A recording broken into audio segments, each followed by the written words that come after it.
rétro gaming, c'est très souvent affilié, c'est l'enfance, c'est les premiers jeux vidéo. La première fois, c'est toujours le souvenir.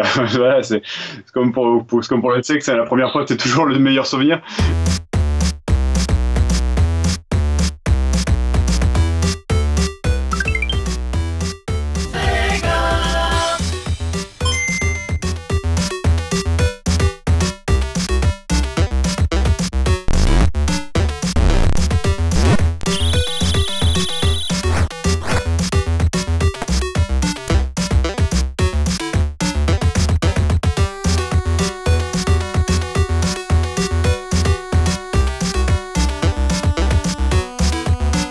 C'est-à-dire que maintenant, il y a tellement de monde impliqué, il faut tellement de temps, tellement d'argent pour faire un jeu, que ça implique que les studios, les développeurs, enfin, pas tant les développeurs, mais plutôt les éditeurs, surtout, parce que c'est eux qui fournissent le pognon, ils prennent plus de risques maintenant, en fait. Hein. C'est pour ça qu'on se retrouve avec le 15e opus de Call of Duty ou le 8e opus de Assassin's Creed, en fait. Hein.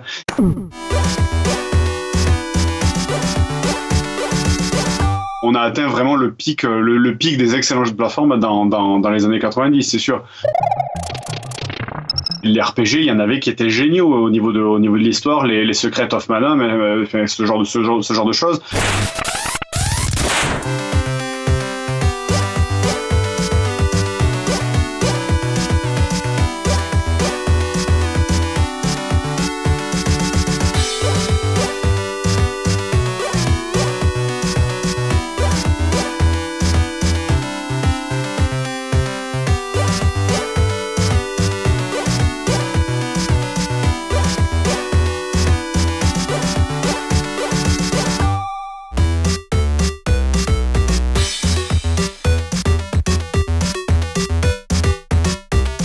Le rétro gaming, c'est pas une notion qui est figée dans le temps par définition, parce que le rétro gaming c'est quelque chose qui est lié à l'enfance. Le rétro gaming entre guillemets, c'était considéré comme allant de la NES à la Super NES, parce que c'est surtout les gens qui avaient entre 23 et 27 ans qui regardaient en arrière et qui se disaient ah oui, ça c'était les consoles de mon passé, etc.